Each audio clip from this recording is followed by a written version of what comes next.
Ji, sir. Dear audience, please maintain the hall decorum and give a huge round of applause to the team. We will resume our session now. Thank you. Resources scanty and towns shanty, houses in shambles and futures in gambles, people in slums living like scum, huts and shacks and garbage stacks and children eating rotten snacks. This, Mr. President, is what my opponents envision for the future of our beloved nation. However, on the flip side, we have urbanization, where I see people taking their flags to the moon and into the depths of sea. I see 100% literacy rates and zero unemployment. But what I lack in this view is my country, Pakistan, where even a flag needs support to reach the moon. Mr. President, I see mega cities like Dubai and Delhi, Melbourne and Osaka, but nowhere do I see Karachi or Lahore, Quetta or Sialkot on that list. So allow me to clarify what urbanization will contribute. Urbanization brings sophistication, urbanization brings modernization. Urbanization is keeping up with the times, and urbanization is itself civilization. However, Mr. President, for those who refuse to evolve, their set of standards must know that the one who does not evolve is endangered to extinction. Mr. President, let's be realistic. That refusing urbanization is what has caused our nation's economy to plummet to the point of bankruptcy. And refuting urbanization is what has caused our nation to be an underdeveloped state, unlike our neighbors India and China, who have revolutionized their position across the globe. So, Mr. President, do we really want to ignore this irrefutable, irresistible force of nature instead of harnessing it? For the nation's sake, I hope not. That's it, and that's all. And I apologize again.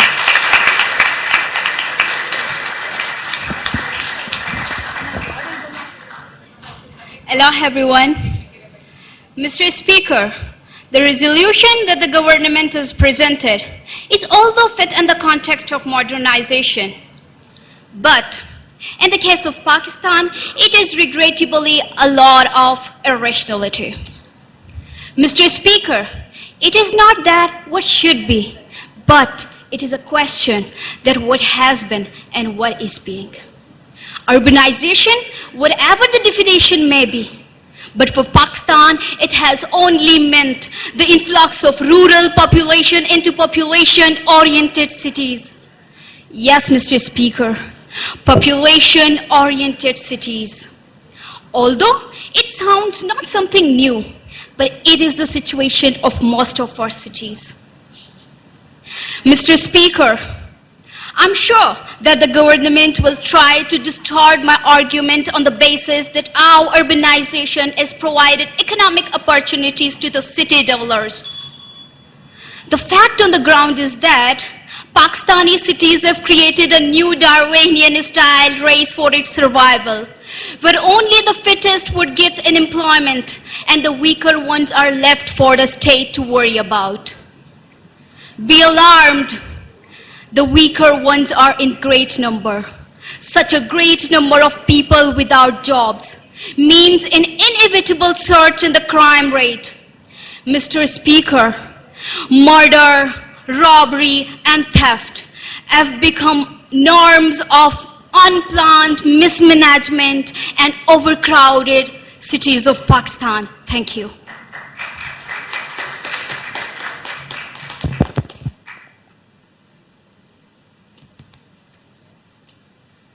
I welcome you all to Pakistan, Karachi, Pakistan's bustling economic heartbeat, battling infrastructure which bows amidst diverse industries. Lahore, blending Mughal splendor with a tech-savvy edge and urban rejuvenation. Islamabad, where sleek designs meet administrative powers.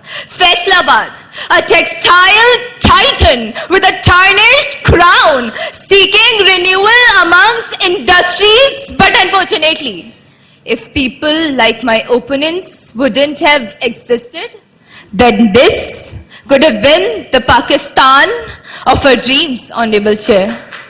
Those who oppose urbanization are against the progressive and innovative Pakistan. They're against the educated and literate Pakistan. They're against the economically and industrially developed Pakistan. And those who oppose urbanization should have came here in a bull cart, should have lived in a small hut, and should have stayed away from a competition which is conducted by an urban organization, but instead they are preaching against urbanization while comfortably enjoying all its privileges. It's like protesting against cars while cruising around in a Ferrari. Honorable Chair, urbanization is a boon to Pakistan's elation. From Edhi's compassion to Arfa's innovation, Abdul Qadir Khan's Nobel Prize to Abdul Salam's dedication, projects like CPEC are shaping our nation. Sparko's ambition, Gwadar Port's sensation, Higher Education Commission fuels the education's foundation. So yes, in urbanization's embrace, Pakistan finds its elevations, and my opponents are crying over overpopulation. Thank you.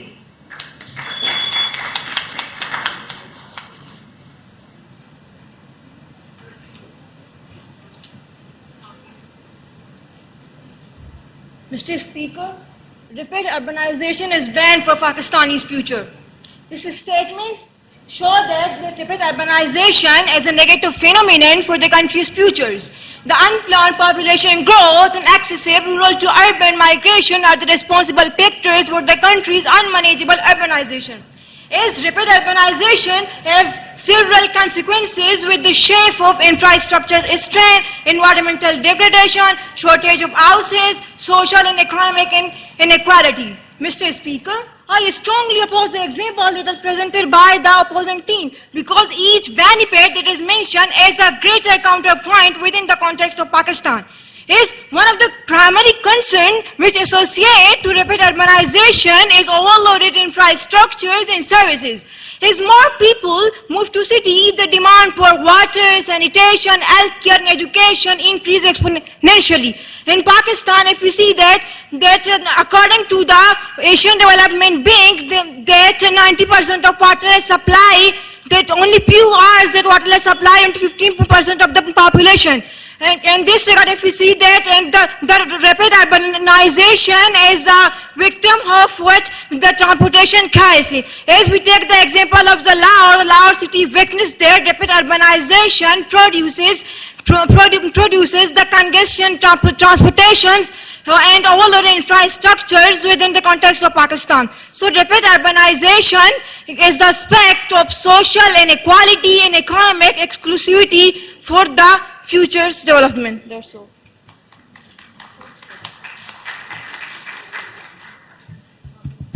Hello. Shall I start? Honorable Speaker, the utterly baseless ground on which my opponents struggle to establish a progressive Pakistan, I wonder where and how does this ridiculous delusion compete with the current innovations in the world? A round of applause for this obstinate bigotry, where on one hand, people in opposition are having the opportunity to talk about more critical issues, whereas in their imaginative setups, silence prevails with no hope of prosperity. I see my people suffering and dying of drought, hunger and poverty. I see them losing hopes with their ancient work setups. I see my farmers deprived of the current biotechnological inventions. I see the scientists of my country doomed and ruined, and yet my opponents believe that urbanization is a bane for Pakistan. And oh pity, I question them. What good have they done by pausing the process of urbanization in Pakistan? That the water surveillance and sin has yet the most toxic supply declared by the World Health Organization. realization that the third coal project, which could generate 80% of the electrical revenue for Pakistan, was abandoned, denied and neglected. That the Recordec mines, which could embolden the economy towards the heights of self-sufficiency, are wasted like a trash. That the land of Balochistan was, still and are always so rich in the finest and valuable resources, yet the country is drowned into the darkest pit of misery. My opponent stated that urbanization is all about rural replacement. I asked them, what about the lands of Balochistan, where persistency occurs for ruralization and urbanization is neglected? It is visible. The future is visible. Urbanization is not about rural replacement, it is about rural advancement. Honorable Speaker, this country, Pakistan, is blessed with the finest of the resources, more than you and I can even think of. Do my opponents have the slightest of the wit to realize that by speaking against the urbanization, they are throwing this country into the shades of darkness, whereas rest of the world takes the lead? Absolutely not. Therefore, I implore the worthy jury to reject the atrocious demands of the opposition as it deserves to be. Thank you.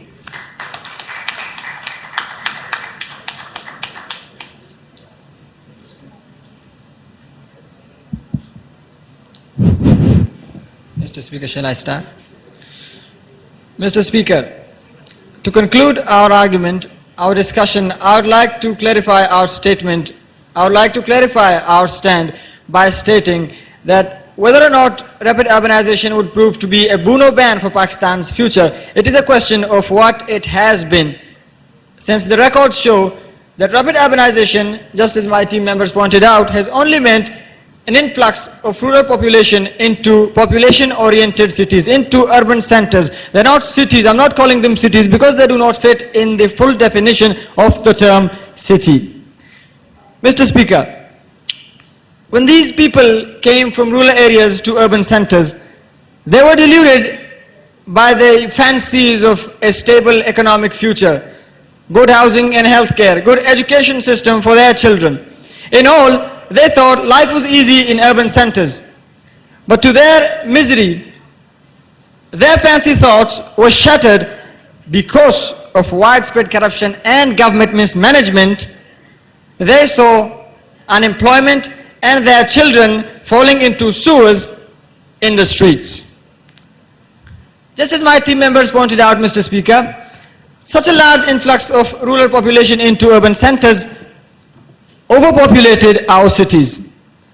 Overpopulation in turn gave rise to massive unemployment, and unemployment has evidently given a surge in the crime rate. But as it seems, the government is unaware and unbothered. Either this, or they are completely ignorant of the facts on the ground.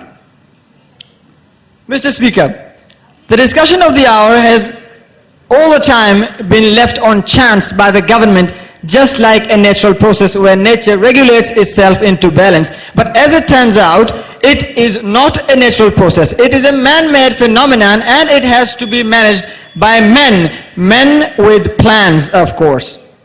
Addressing the government, I would state that exemplifying Tokyo, Beijing, Dubai, or any other major city, or drawing petty figures is not going to help your case, because we're different people. We're from a different country. Those examples do not fit here. This is just a deviatory technique employed by the government. This is just, I didn't forget my point. I was just pausing. This is a deviatory technique employed by the government to sway the public off the logic. Such premises have no connection to the conclusion of the government whatsoever. And Mr. Speaker, you shouldn't buy that. It'll be a waste of your time and that of mine. To end my debate, I would suggest the government to come up with adequate plans to accommodate a large population that is going to come into urban centers, their future, their healthcare, and their education. Until that, Mr. Speaker, I suggest that you reject this resolution in good faith and in favor of all. Because if you do not, if this resolution passes in the current state of affairs, the state would be left with more headaches. Headaches of unemployment, beggars and bodies. Thank you, Mr. Speaker. That's all. I thank you all.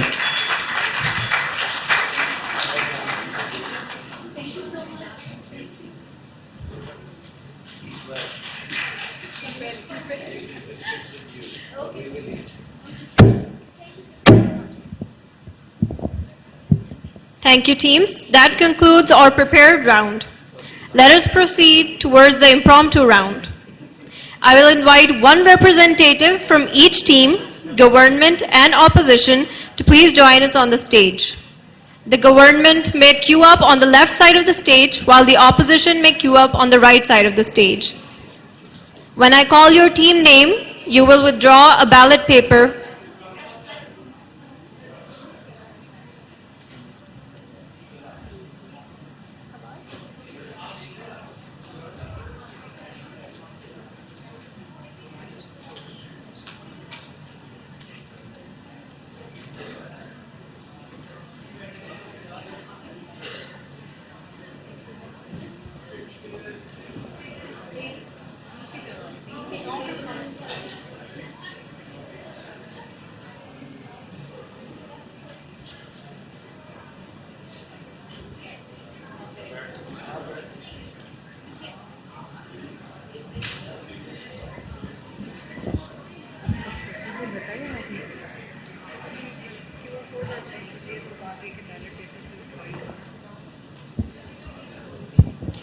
The procedure for impromptu level is that one team member from each side will come and pick up 2 chits for the topic as well as for their turn.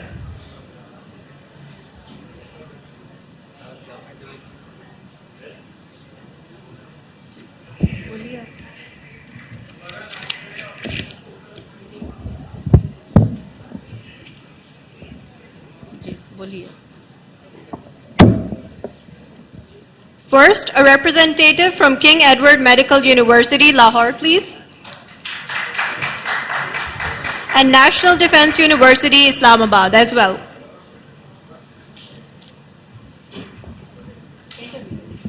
Please proceed to the center of the stage to withdraw your ballot paper. One pink and one blue.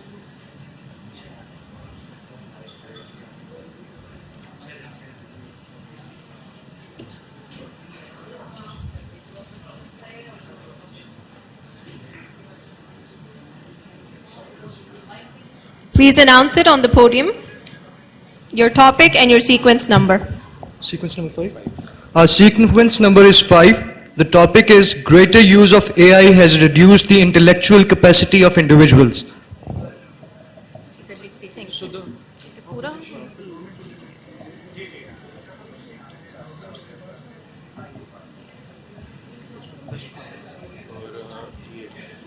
Thank you. Mehran University of Engineering and Technology, Jamshoro, and Fata University, Federal Region, Kohat, may proceed to the center of the stage and withdraw 2 chits of different colors.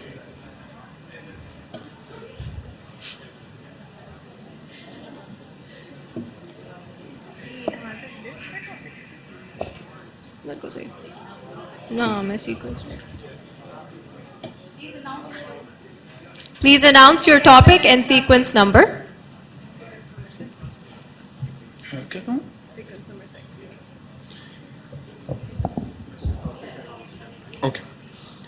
Embracing diversity, building inclusive communities is need of the time. And your sequence number, please. 6. Thank you. University of Balochistan and National University of Science and Technology, Islamabad, please proceed to the center of the stage.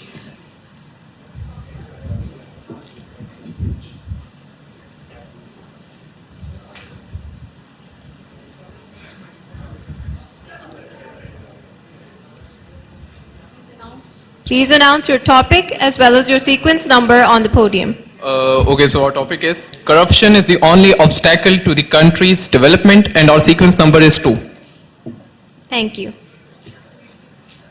Pakistan Institute of Fashion and Design, Lahore, and Government College University, Hyderabad, please proceed to the center of the stage.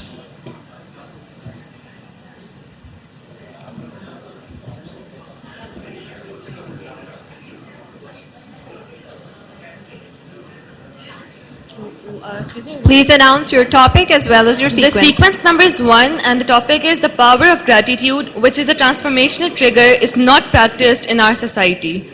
Thank you. Government College University, Lahore, and Institute of Management Sciences, Peshawar, please proceed to the center of the stage.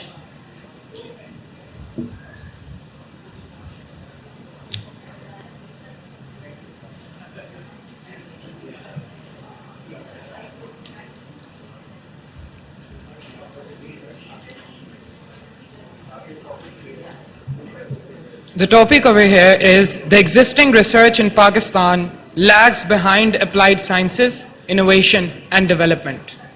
And your sequence number, please.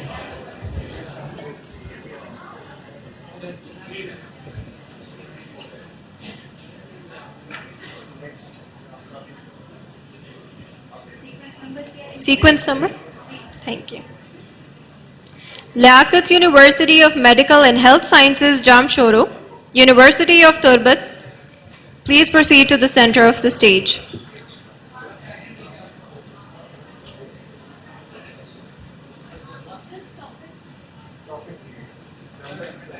Please announce your topic as well as your sequence number on the podium.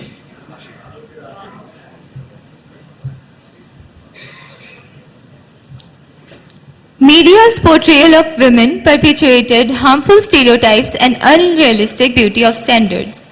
And sequence number is 4. Thank you so much.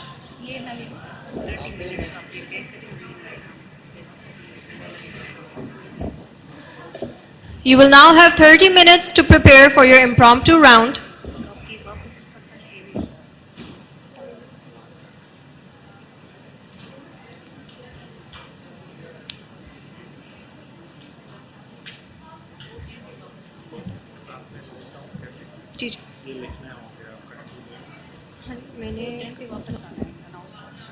The teams must return to the auditorium at 4:10 and we will proceed with the impromptu round. Until then, the judges may compile the results.